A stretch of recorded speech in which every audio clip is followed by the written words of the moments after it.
Elles sont aussi belles vues du ciel qu'au fond de l'eau.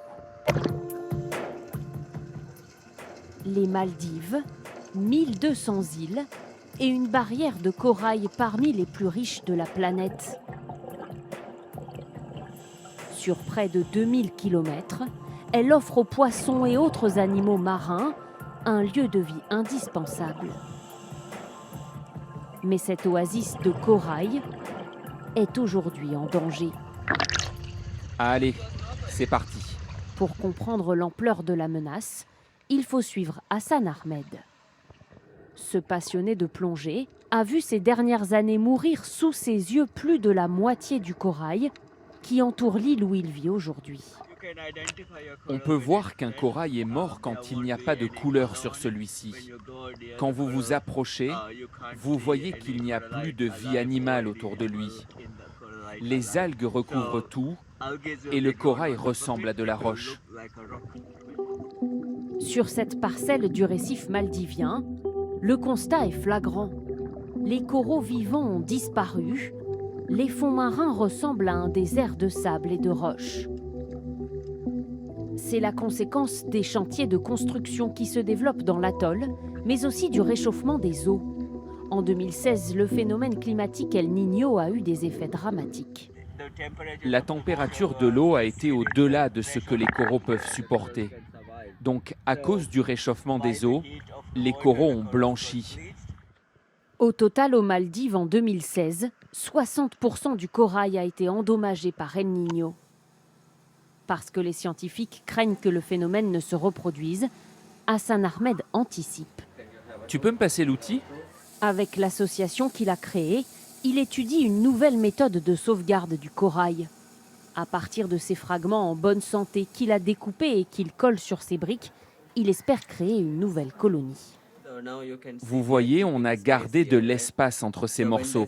Ce qu'on espère, c'est qu'en grandissant, ces morceaux fusionnent. Ils grandiront en même temps et cela donnera un gros corail. Si la méthode fonctionne, Hassan Ahmed compte la répliquer pour redonner vie aux coraux. À quelques kilomètres de là, une autre technique a déjà porté ses fruits.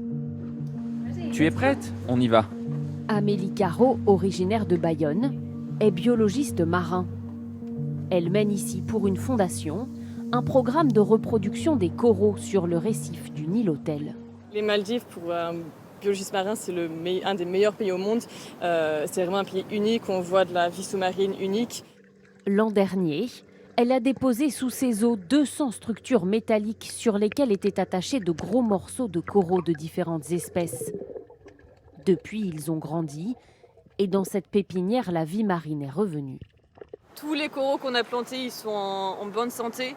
Vraiment, on voit qu'ils ont grandi, on voit qu'il y a des poissons qui sont arrivés et vraiment, on voit que ça a eu un impact positif sur le récif.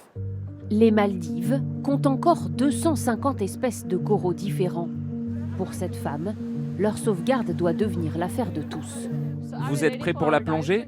Zuna Nassim a été la première femme du pays à obtenir son diplôme de plongée. Aujourd'hui, elle offre gratuitement des cours aux enfants de l'archipel pour les sensibiliser sur la protection du corail. Tu ne peux pas vouloir protéger quelque chose que tu n'aimes pas. Il faut tomber amoureux du récif et de l'océan pour ensuite pouvoir faire des efforts pour le préserver. Sous l'eau, pour marquer les esprits, Zuna Nassim emmène les enfants sur un récif endommagé pour qu'ils constatent par eux-mêmes la disparition du corail. J'ai l'impression que les poissons perdent leur maison. Et moins il y a de poissons, moins l'océan est beau. C'est pour ça que je suis triste quand je vois qu'on perd du corail. Au-delà de l'enjeu environnemental, la protection du corail est une question de survie pour les Maldives, car le récif corallien protège de la montée des eaux. Or, le pays est menacé. Ici, 80% des terres se situent à moins d'1 mètre au-dessus du niveau de la mer.